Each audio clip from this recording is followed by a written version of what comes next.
Hi, everyone. It's Kat coming to you, episode 71 of the Austin Downbeat. I'm so happy that you're here. I'm so happy to be here. And I have a really great guest for you this week. There's a lot of buzz and groundswell and momentum with this group.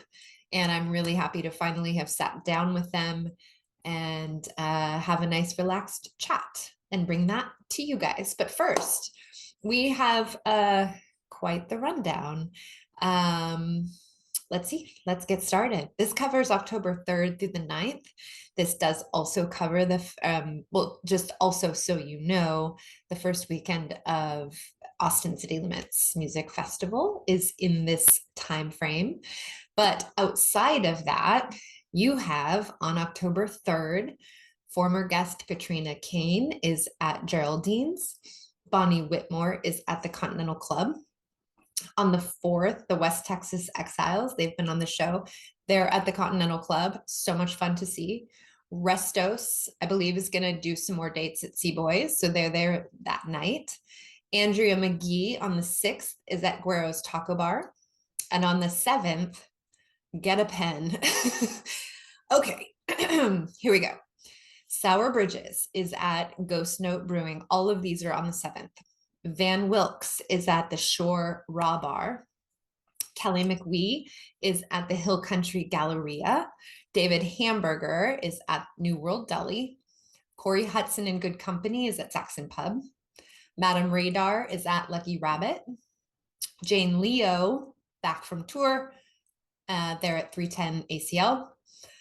And, at the Saxon Pub as well, there's a John Lennon tribute, which is comprised of Miles Zuniga, Ben Jones, Darren Murphy, Bruce Hughes, and James Spear. All of that is on October 7th. On October 8th, you have Pat Byrne at Green Hall. You have Monty Warden doing Peggy's on the Ledge. And you have the Selfless Lovers at Ghost Note Brewing. And on the 9th, you have Monday Night Supper Club.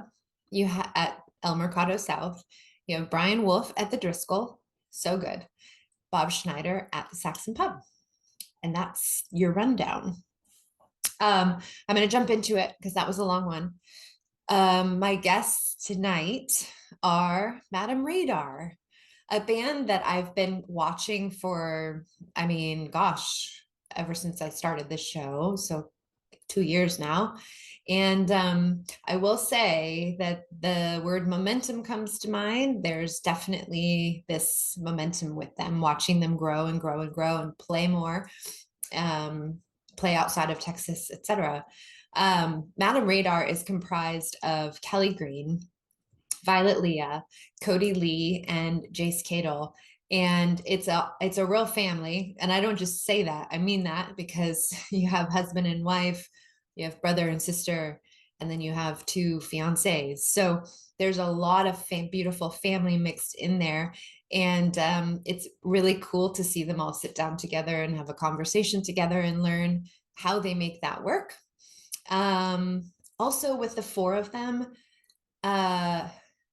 it's dynamic, and the songs are, deep and wide in what you get. And I tell them in this conversation, it just feels like when you see them go play live, it feels like each song is kind of a present, a gift, because you don't really know where it's going to come from. And yet the cohesion amongst all 4 of them is so seamless.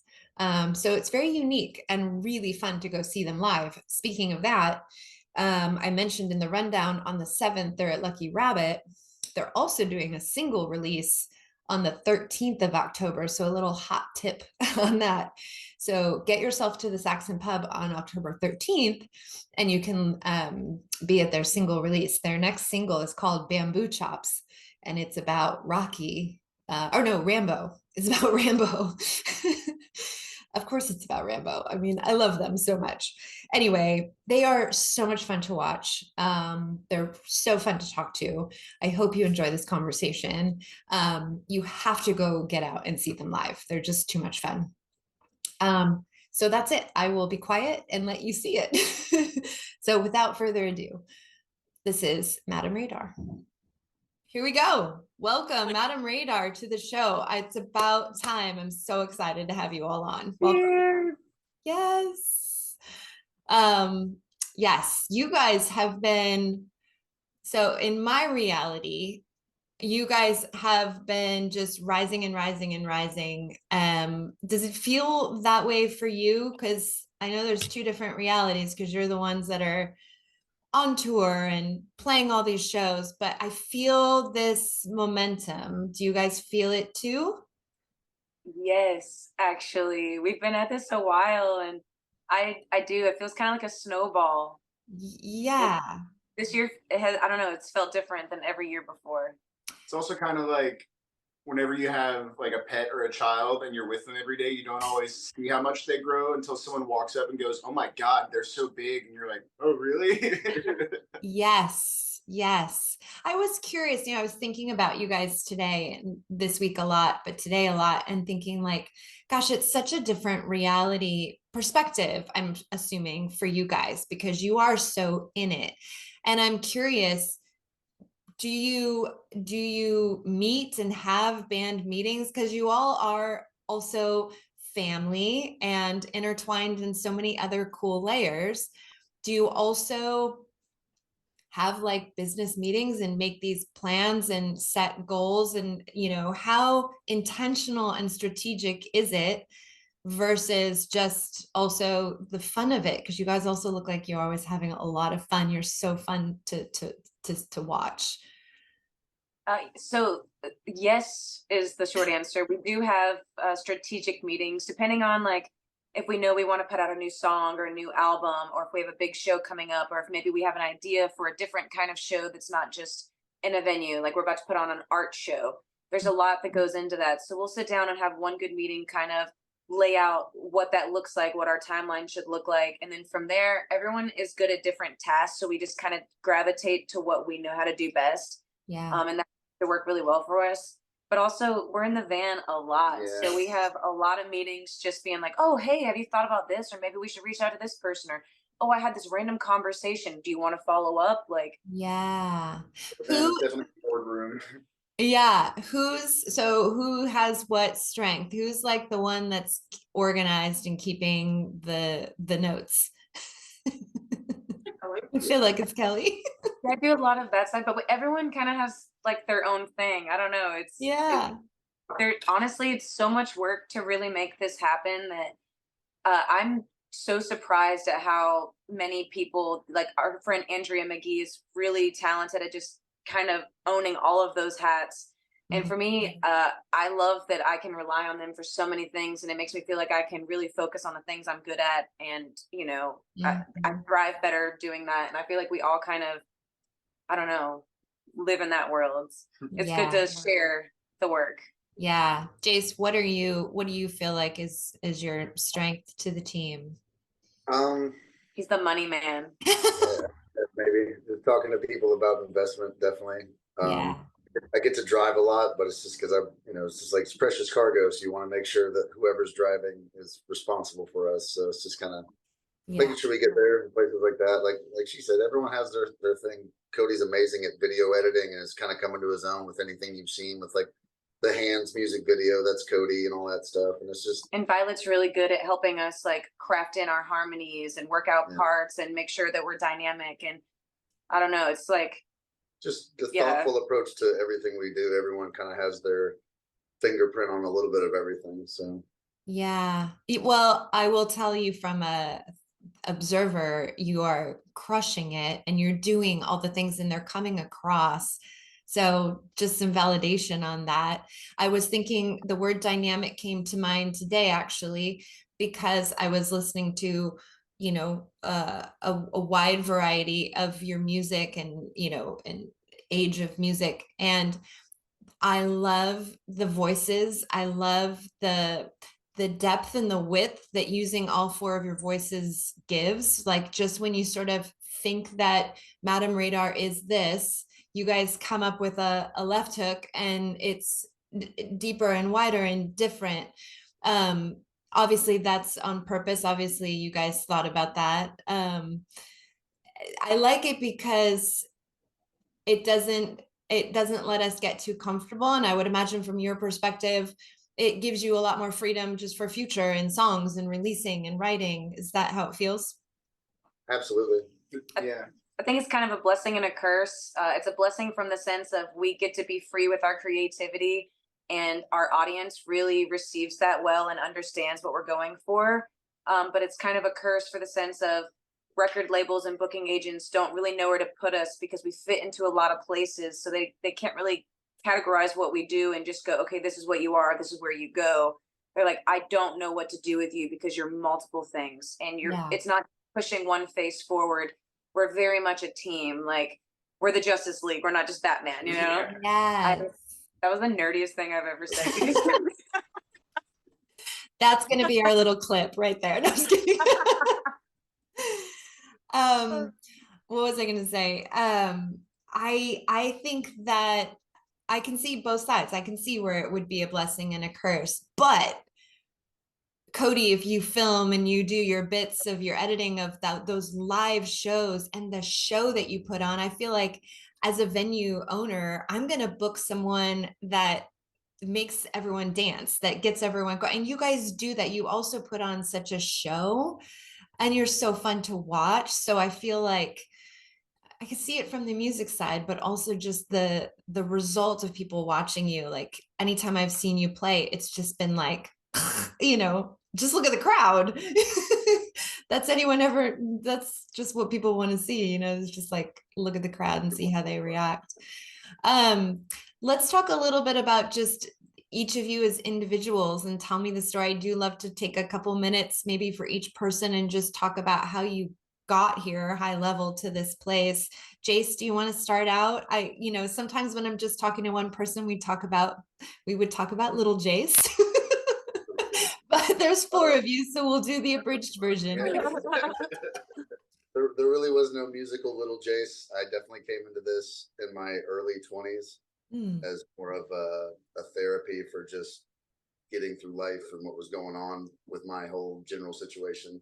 Yeah. And as it just came to me, music was definitely super healing, and the fact that I was able to find family members and everyone to extend what I wanted to do, and no one really ever shut me down creatively. Just they were always like, oh yeah, it's great that you just play it like that. That's awesome. And eventually it was like it built into a style and just more confidence, where when I actually started playing with real musicians like these guys, I feel a little bit like I was able to keep up. And it's definitely, you learned so much stuff together and being able to play. And I don't know, for me, it became an addiction. And at about 23, I guess it's when I was like, I think I want to do this. And so I started forsaking everything else in my life, unfortunately. But it becomes, like I said, that obsession, and I'm lucky that it's turned into an actual viable career with people that I enjoy doing this with. So yeah, it's cool. That's awesome. What about you, Kody? Well, Kelly and I, brother and sister, our dad's a guitar player, so we're kind of indoctrinated in music. When I was a baby, my dad would practice drum patterns with my hands, and wow. Yeah, we were definitely raised in a musical household, and he was on the road all the time. So he'd be in the door one week and then gone for a month, on the road, and he'd come back home again for another month, and then he'd be gone again. And it'd just be a lot of watching that process work and seeing many ways to do it and many ways to not do it. Yeah. And then I got into middle school band, started playing the saxophone because my dad had just bought a saxophone because he played when he was a kid.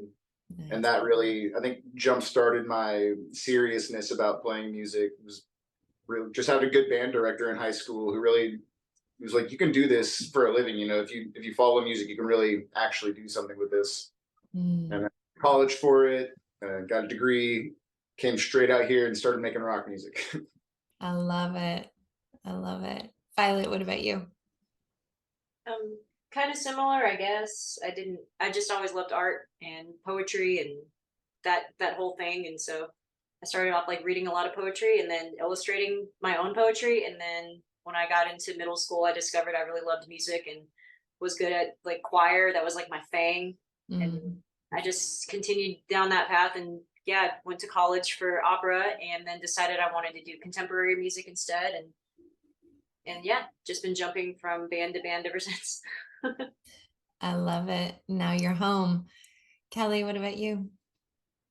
Where are you? Like Kody said, our dad is a musician. So I started playing guitar at 6 years old. I started really taking it serious around the age of 16.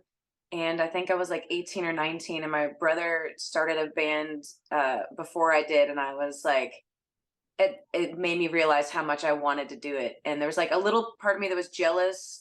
Mostly I was proud because he was so talented and so cool and much younger than me, or not much younger than me, a little younger than me. But I remember being like, wow, I want that. And shortly after that, we started our first band called Escape Ferocity. And we played just kind of local shows in the Atlanta area. But it really, it was the beginning for me of learning how to book shows and do stuff like that. And then I went on the road with Jace and my dad when I turned 21. Instead of going to college, I just hit the road, and we like to call the band's name was Jason Lee, but we call it Jason Lee Boot Camp because we learned all the ways to not do things and all the ways to do things. I love it. I love it. So you guys put out an album called Speaks in 2021. I'm obsessed with the song Hands. I love that song. It's beautiful. And then you've been back in the studio this year. What does that mean? We can get excited that there's more music coming? I know you just put out Hole in My Head, but how are you guys doing it? Some people release full albums, some people kind of drip them out. Is there a plan for more? I want more, basically. We have another single coming out on October 13th, Friday, October 13th. And we're doing a release party at the Saxon Pub, Nice. which will sell out. So if you want to come, tell your friends. But after that, we're kind of talking about just sitting down and writing an album in a way we've never done before. Normally, we just kind of present songs to each other that we've either already written, or Violet's really good about visualizing songs for the group. So she's really helping us like hone in what our sound is, which is really cool. But we're gonna sit down and just jam and see what naturally comes out for the first time. And this is our 7th year as a band in November. So we're excited to give it a different try. Yeah. So just that kind of collective, what comes out from that collective. And is that going to be fairly strict that that's only what goes on the album? No, we have a ton of songs that we play live that we really like, and some of them get really decent responses. So we're kind of like toying around with, I don't know, it'll come together how it comes together, but we have some ideas on how to approach it this time that we've never done. Yeah. And you guys just came back from a little tour that was eventful. Yes, we went everywhere. We started off in Nashville, went up to Rhode Island, made our way to New York, and then made a brief stop in New Mexico, and then popped over to California. But on our way, we were slightly delayed in Tom Green County. What happened, Kelly? Well, half the band was arrested, but I'll let you decide which half. Whatever it was Violet's fault, you know? Yeah. No, apparently weed is still illegal in Texas, which we didn't know that. Yeah. You're like, we didn't know we were still in Texas, and we didn't know it's illegal. So close to the border too. Like we're like, New Mexico's just a breath away, and suddenly we're getting pulled over. Like, I wonder what that's for. The cops were like actually really nice at first. We're like, oh cool, we got some easy ones. This will be fine. We'll be gone in a second. And then out of nowhere, they just turn on us like, oh, well, we smell marijuana, and we're going to conduct a search of the vehicle. I need you all to get out one at a time. We're like, wait, what? Really? Just instantly starts ripping our stuff apart. Oh. It was. It was invasive, to say the least. Yeah. Apparently our van looked suspicious because we have the back windows wrapped so people can't see our gear in there when we're traveling. Which is not illegal. Not illegal at all. Right, which is smart to do. Yeah. Well, especially like, you're traveling with precious instruments, you know, some of these instruments we've had for years, you know, like you really become attached to them. Your energy is in them. And if someone takes them, that's something that's irreplaceable. You can't get that back. So for us, like having the windows wrapped is a necessity because how many horror stories do you see on Facebook or on the Yes. news of bands' gear getting stolen? I mean, Daily. it's daily. All the time. It's yeah. So for us, we were like, oh, that makes us suspicious. Okay, cool. Yeah. Yeah. Either way, our fans, who we call our family, Mhm. pitched in and they're going to help pay our fines. So thank you guys. We love you so much. Yay. Also, beware of Tom Green County. Yes. Yes. We'll do a PSA.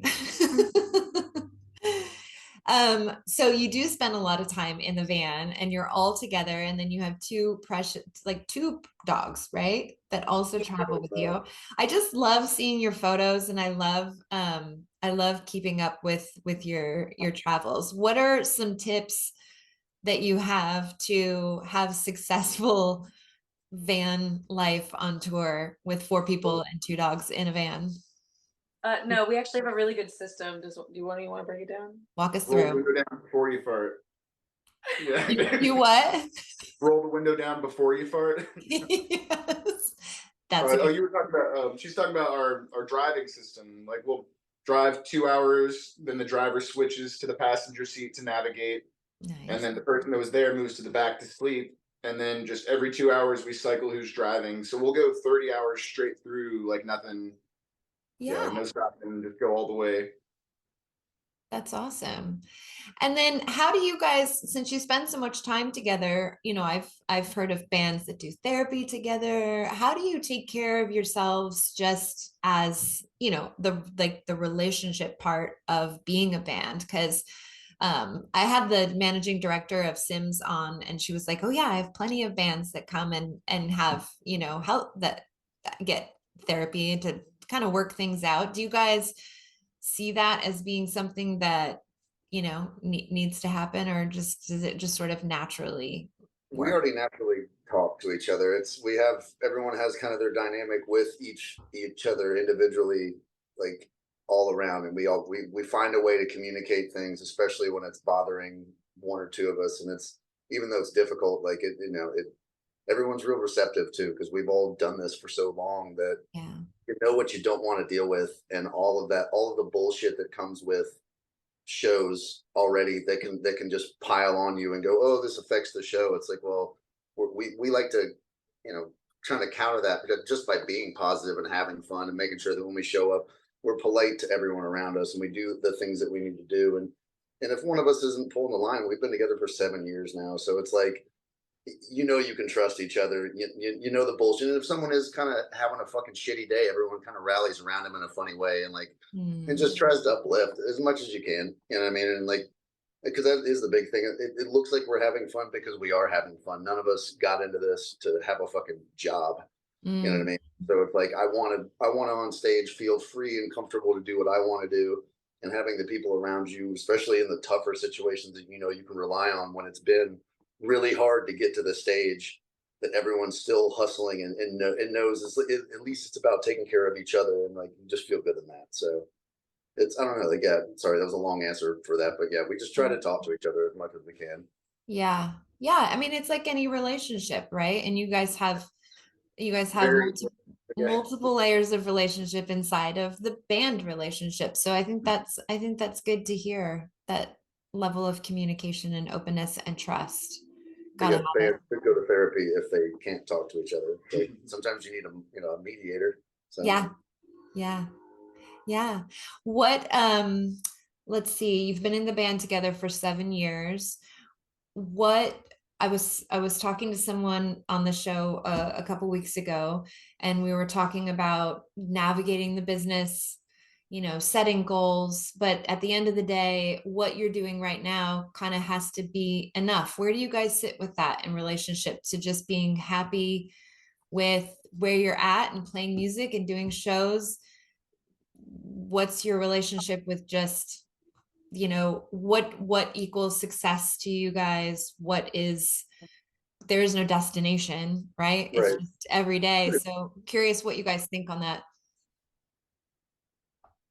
I think it's important to look back, especially see how far you've really come, see where you can go, keep goals in mind, but don't live in the future or the past too hard. You gotta take it every day, but also you got to give yourself a timeline too. You got to look forward enough to know what you want, because if you don't, you're going to sit in the same spot.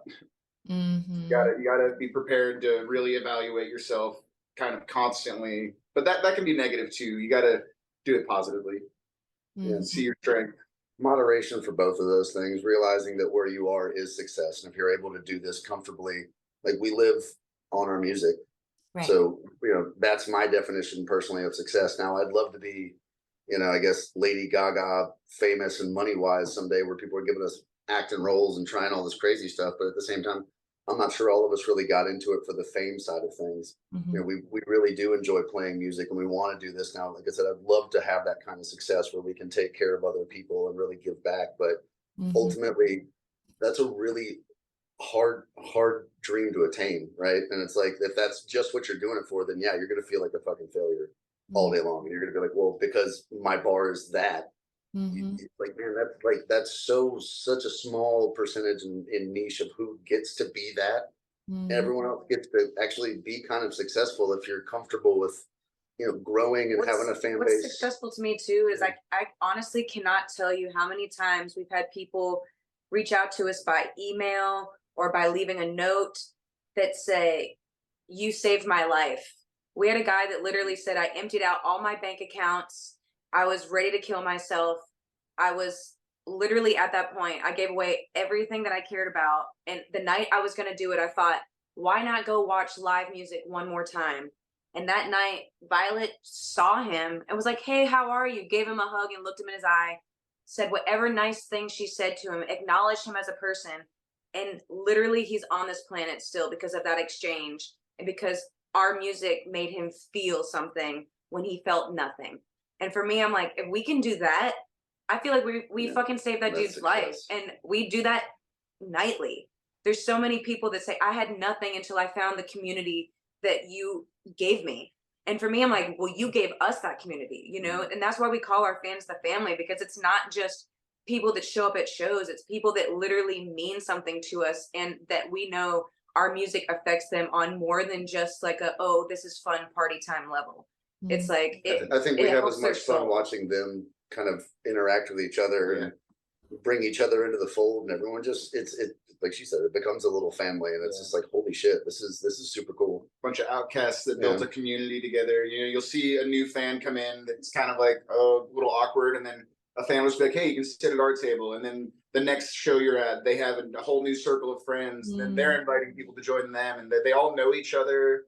They go out whenever they're not at our shows and see other people now. Like they really have developed their own social community through our music, which is a lot of fun to watch. Well, I have to say, I mean, it really does pour out of the four of you, though. Like the energy and the love and the positivity that you four have, not only just within yourselves, but for each other, and then coming out through your music. I'm not surprised to hear those things because, again, as a listener and a receiver of that, I feel like it's so exciting to watch the four of you do what you do and grow and grow and grow, and just you can feel the momentum. And really, from the very beginning that I became aware of you guys, I just was like, holy shit, like, who are these people? And they are just like bursting through, and it from where I sit, it just hasn't stopped. So I am so excited for what you guys do. Is there anything on the horizon that you're excited about, or kind of what is there anything kind of going? I know you have a lot of shows coming up, but you always are so busy playing shows, but anything exciting coming up on the horizon? We have a couple cool things in the works that we can't talk about quite yet, but well, that's hopefully exciting. There's some shows coming up at the end of the year. And I don't know, we're just, every day is something new. Like I don't even know. It's just I'm excited about our art show coming up in October. That's gonna be super cool. We're putting on an art show, like a gallery style show. Oh, yes, for like musical artists around town, especially. We have a lot of musician friends that also do like visual art on the side, like different mediums too. Like Violet does crochet art. We have some friends that do like macrame, like painting, drawing, everything. Woodwork, like custom guitars. Like And so we want to bring them all together for a gallery style art show. During the pandemic, we did 66 live stream episodes from a room which we called the Radar Room, and every week it was once a week on a Saturday night.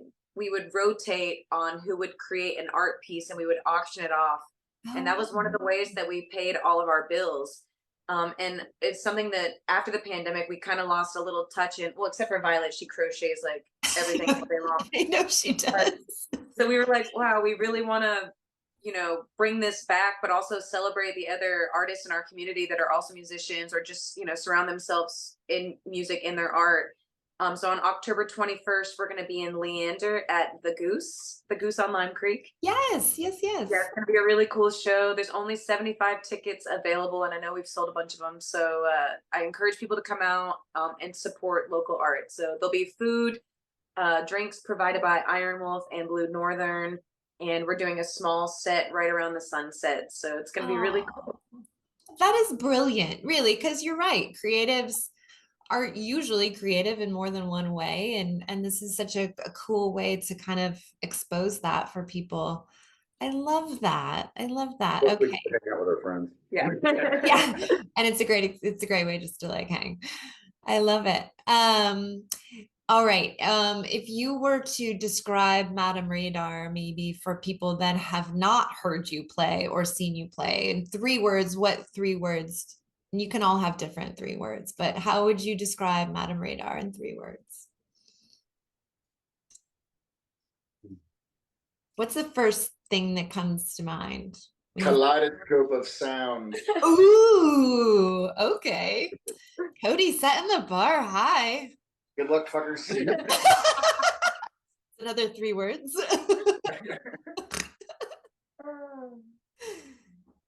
I would say energetic. Definitely. Oh, we're not just going word for word. 3 words. Oh, 3 words each. Yeah. Shit. I'm not good at math.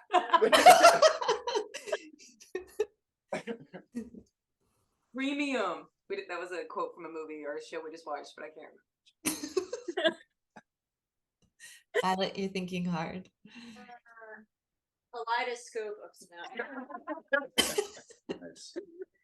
I also want to be a kaleidoscope of sound. Hi, my name is Kelly, and I like to party. I don't know, dynamic. Because she used that word. I stole yours. Magical sex beasts. Right. Ooh. Authentic. Authentic. Yeah, authentic. And Real. that's the same word. Kind of. But yeah, family. I don't. This is why I don't. You're doing great. You're doing a good job, dude. You're doing a great job. What's the best? What? That counts as 3. Done. Check the box. What's the best way for people to support you these days? Come to the shows. Stream the living hell out of our music. We need to get those numbers. Yes. Everyone's struggling with that, obviously, but that's the hardest game, to get people that don't know who you are interested in you, and they find you online. They want to see some numbers moving. Yeah. And that's a hard game to play. So that Find a way to that make helps. your listens count. Yeah. And like not just listen to the CD, because it's great when people can help support with merch and coming to the shows and stuff, but especially the online game, having those. Yeah, just put our album on when you go to sleep. You can turn the volume down, just hit repeat, let it play nightly. So Every night. Like he actually got on to me earlier today that I only shared Hole in My Head once. Yeah, after we released it, she talked about it in one post. So I would like to just take this opportunity to say, please listen to it. It's a great song. The recording's fucking awesome. It's a fun song. So please listen to Hole in My Head and share it. And I'm going to do the same, I promise. Yeah, we recorded that with Curtis Rausch from Bright Light Social Hour. Are you familiar with them? Yeah. They're a great band. And he was honestly one of our favorite people we've ever worked with. He really got captured this, like, I feel like he really captured our sound. Like, yeah. What at least we were putting out that day in that studio sounds like what we were putting out that day in the studio. You know what I mean? Yeah. What makes a good producer for you guys? What makes him, for example, fall into that and be like really awesome to work with? having someone that's not confined in a box or even several boxes, where they can really look at us and go, okay, I think I understand what this is, and I'm gonna kind of allow us to be ourselves and not just try to go, well, this should be cut, or this, like, just really having, and also having patience with us, to let us figure it out, because we're gonna come at you with hopefully a really defined idea, but also, someone that's able to, like I said, not be confined to go, no, this is what this music sounds like, this is what that Mostly music with sounds like. art, my personal experience was that Curtis had just really good ideas, but he wasn't pushy. It was like, Yeah. hey, Really good vibes. yeah, Like good his bedside energy manner. was so, yeah, good bedside manner. His energy was very positive, and it was like, hey, I think that this part of the song could be, cut, or then maybe we add a section here. Or what do you think about the end? And we were like, huh. And the thing was, just by presenting those ideas, everyone then locked in and went, what if we do this? What if we do that? What if we do this? Yeah. So it was like he presented the idea, but we still executed how it came along. And I feel like it was really nice where other producers might go, oh, this needs to be changed. Why don't we do this? And they almost like Do take it. over, Yeah. which is cool, because sometimes you're like, oh, Yeah. I'm stuck. I need help. What do you Sometimes hear? that's exactly what the song needs. Yeah, but there was something about the way he went about it that I felt like it still lent itself to being like, I mean, it's Violet's song, but I felt like we all kind of came together, and it just, I don't know, it felt very like group oriented, and it felt really good, and just his energy was, spectacular.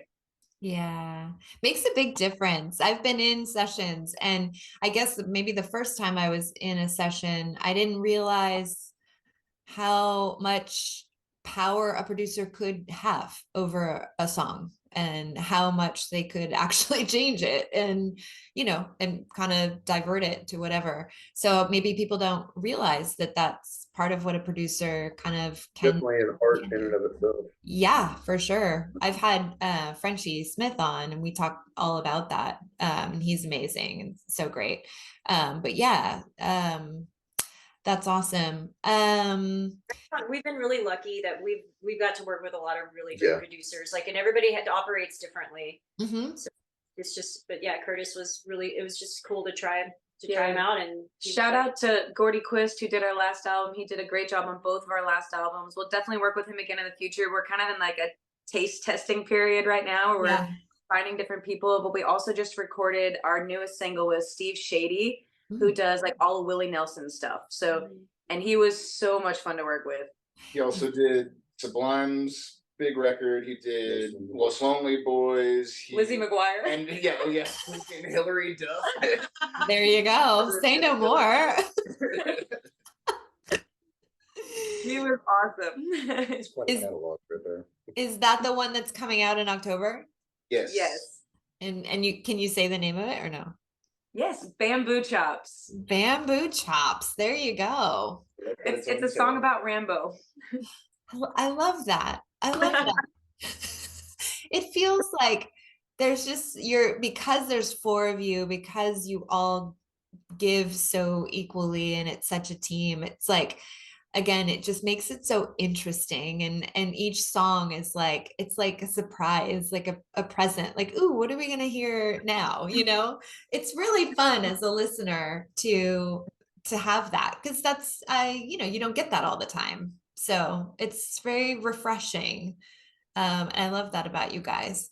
So let's recap some dates before we close, because this is going to air on October 3rd. So I know you have a show right after that at the Lucky Rabbit, I think. Yeah, on the 7th. Yeah. So people can catch that at the Lucky Rabbit. Yeah, our last show there was wild. Yeah, last time we were there, it was literally shoulder to shoulder. We had no idea what to expect either, and it ended up being just slam packed. So I feel like it'll be another good show. Okay, awesome. Violet, did you want to say something? Sorry, I wanted to finish with, but you said October 3rd, and I just want to take the opportunity to mention I do have a Halloween album that I try to push every year. It's so good. I'm obsessed with Halloween, and I just feel like we need more good Halloween songs. So I made a little album a couple of years ago. It's called Songs from the Pumpkin Patch. So check it out. It's adult and children friendly, and it's on all of the streaming platforms. I listen to it year round. It's really good. And is it under just Violet Lee? Violet Lee, yeah. Okay. Violet Lee, Song from the Pumpkin Patch. You heard it here first on the show. And then what's the Saxon Pub date for the single release? Yeah, Friday, October 13th. That's And we right. play at 8 p.m. I love an 8 p.m. show. Me too. I mean, how Me good too. does it feel? I know you guys like to have fun and party, but do you also love to climb in bed at a reasonable hour? Yes. When we can. Yes. Yes. I love a good party, and I also love being like, I can go home and still be asleep by like 2 p.m. or 2 a.m. 2 p.m. I'm going to bed real early. I love it. Oh, guys, thank you so much for taking the time and being all together in one room and coming on. I really appreciate it. I'm so excited about you guys and just the climb and watching you, punch through and at the same time do what you love because you really do look like you have a great time doing it. And I know it's genuine. You're so fun to watch. Really are. Thank you. Yeah. I told Kelly I'll come I'm coming to the Purple Barn on Saturday in Wimberley. So super Yes. excited to see you guys then. Perfect. Awesome. Thank you so much. Thank you. All right. Well, that does it for another episode of the Awesome Downbeat with Madam Radar this time. We'll see you guys next time. Bye. Thanks.